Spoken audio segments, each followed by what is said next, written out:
welcome everybody aboard. I hope you found a comfortable place to sit. If you decide to move, I do ask an adult and guardian to child. And there are three rivers that come together to form the Missouri Huron this afternoon. They were named by Captain Meriwether Lewis and William Clark in honor of three prominent politicians at that time. And when we get downriver, we'll talk a little bit about the Mann Gulch fire, that terrible tragedy that took place here. To build himself a summer home on it. Although by 1872, what a judge had made it just above the water's edge on your right, you got a nice large chocolate brown sign that's welcoming us to the Gates of the Mountains recreational area. Helena National Forest. Mountain bikes and wilderness areas. No mechanized features at all. The wilderness area, Mississippian limestone, technically is referred to as calcium carbonate. It is estimated by geologists to be approximately 350 million years old. Well, here we are, halfway to the North Pole. How did it get located here?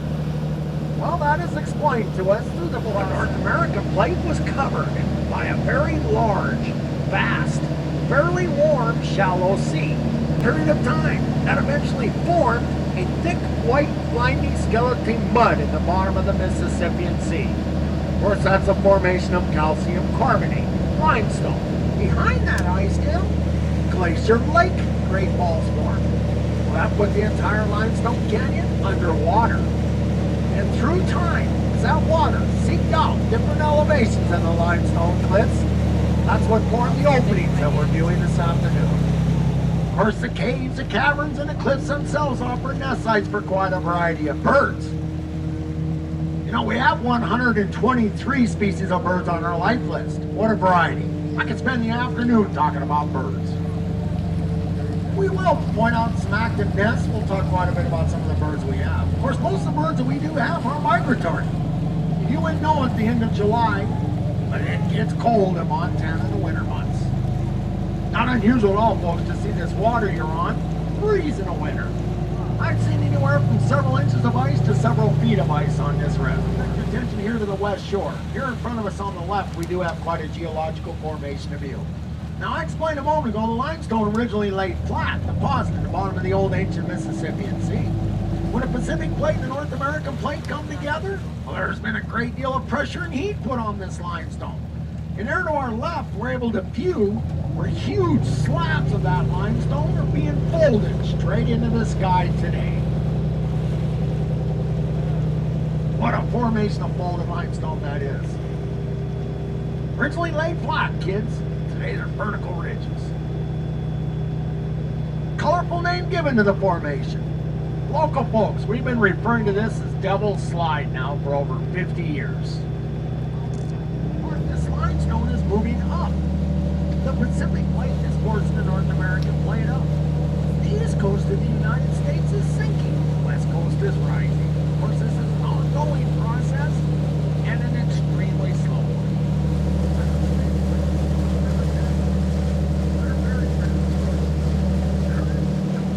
Now, before we get done traveling this afternoon, I'm going to point out a very interesting plant in this canyon. I'm going to switch the topic back to birds. All three of them have fledged. When you hear that term fledging, kids, that means going into flight. Bald eagle chicks fledge the first week of July. You parents that are on board, you can learn something from the eagles. They got to figure it out. You know how you get the kids out of the house? You don't feed them. Works for the eagles.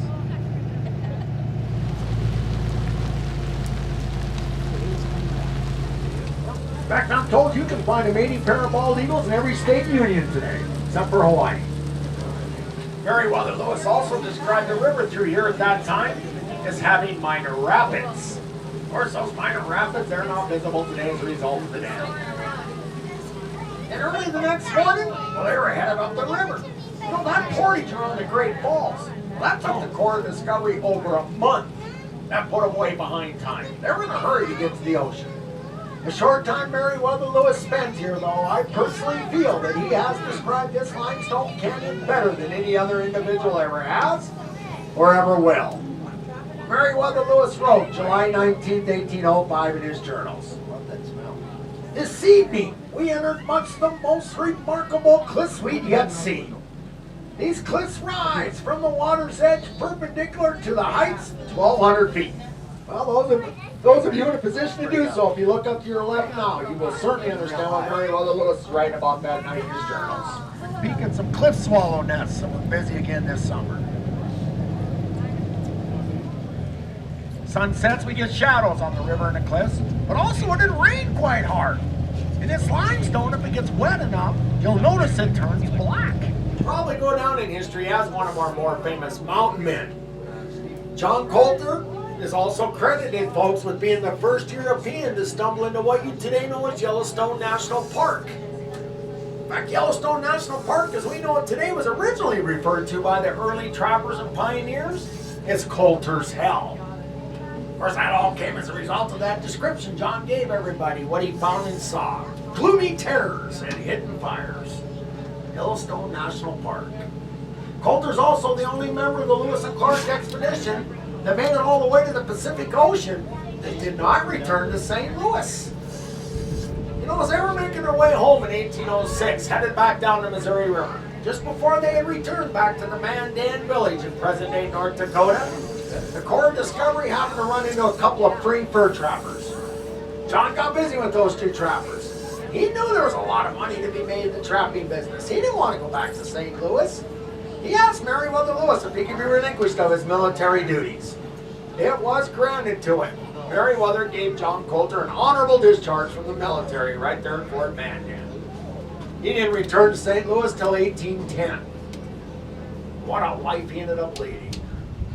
What a natural land bridge or arch that's going up over the top of that opening.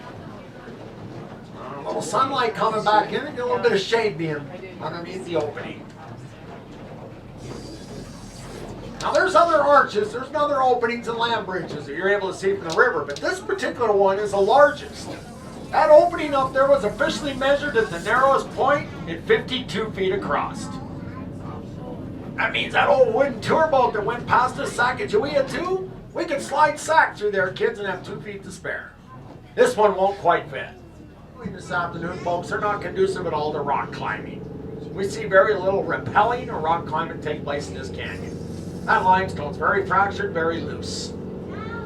Now, coming into view here in front of us, folks, we'll be on our right as we slide by. We're going to get a look at Meriwether Picnic Area, Meriwether Canyon behind it. 7. On the return leg of our journey, we would dock you at Meriwether with the tour boat and give everybody a chance to go ashore for a couple minutes. But unfortunately, we have not been able to do that since the summer of '07 with the forest fire. The flash flooding that's taken place in Meriwether Canyon is pretty amazing. Give you an idea how serious it was. Where you see gravel today, well, at one time was a very well-established picnic area. There were barbecue pits, picnic tables, water fountains. There was even horseshoe pits here at Meriwether. Today, if you want to find a picnic table or a barbecue pit, you're going to have to dig down into that gravel about 12 feet. Right there. Find the openings for the eyes. That's the key to spotting our elephant.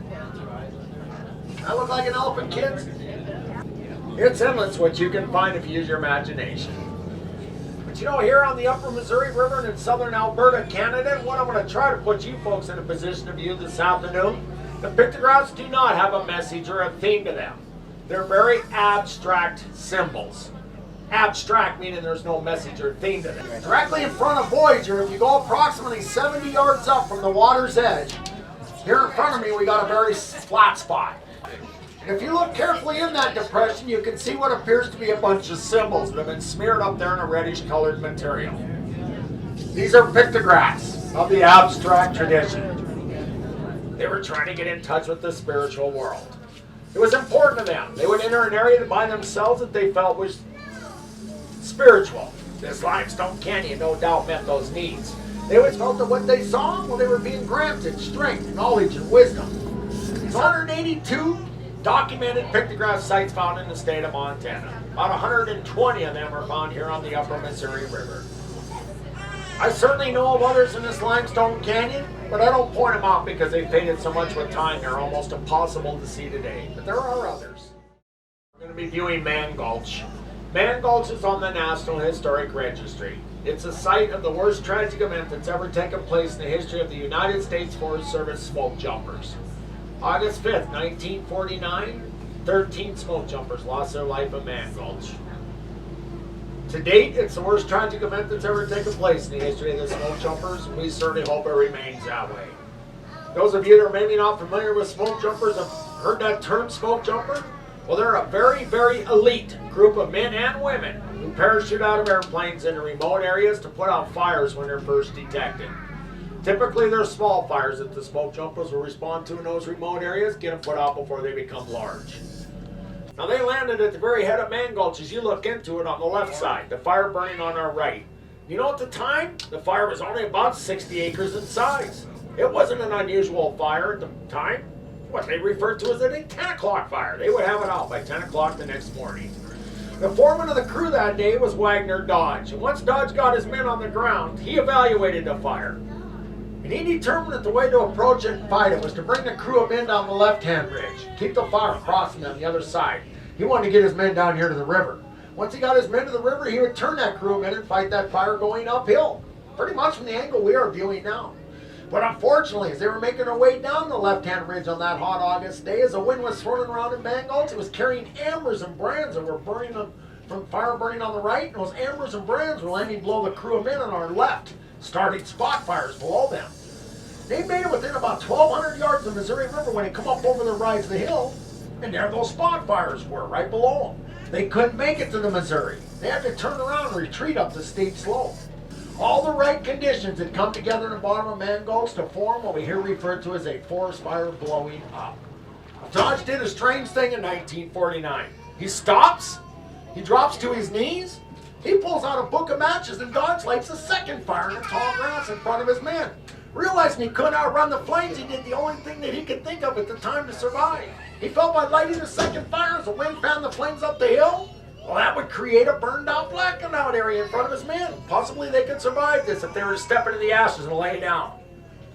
Believe it, when a main fire come, it would split and go around them. Get out of the green, get into the black. It's one of the first things taught in the business today, but in 49, that wasn't part of their training. That whole concept came as a result of what happened in Mann Gulch that day. Dodge begged and pleaded with his men as they ran by him to join him. We believe the majority of the men never saw him begin or even heard him. Although one man was reported at cursing at Dodge as he ran by him, headed for the top of the ridge. Unfortunately, the rest of the men followed him. Dodge was the only individual laid down in a burned out, blackened out area, and you know he was able to survive.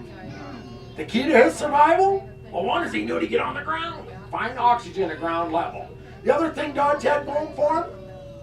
The courage to lay there. He reported, folks, that fire was so violent that when it blew over the top of him, it actually picked him up and dropped him 3 times, as he remembered. It was that violent. It was all over with in a very short period of time, roughly 12 to 15 minutes. Dodge said when he got up, it was deathly quiet. Physically, he was fine. Emotionally and mentally, well, he was never the same person.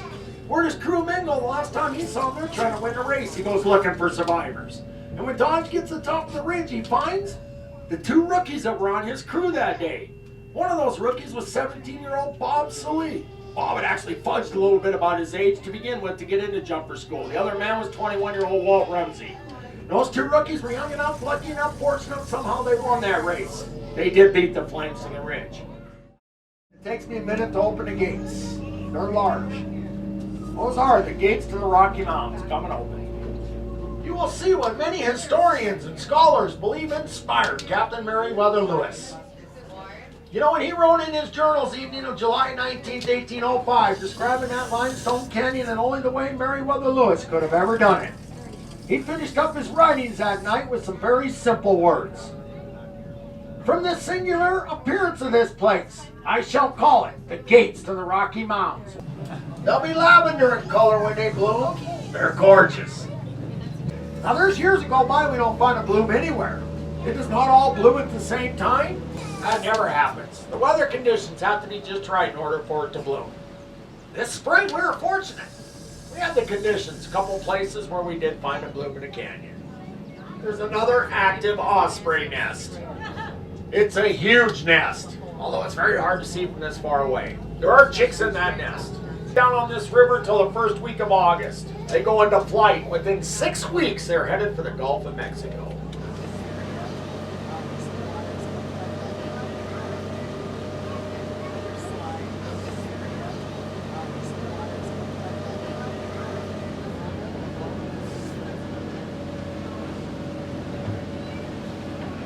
those of you that are traveling to our state, we wish you safe travels wherever they may take you.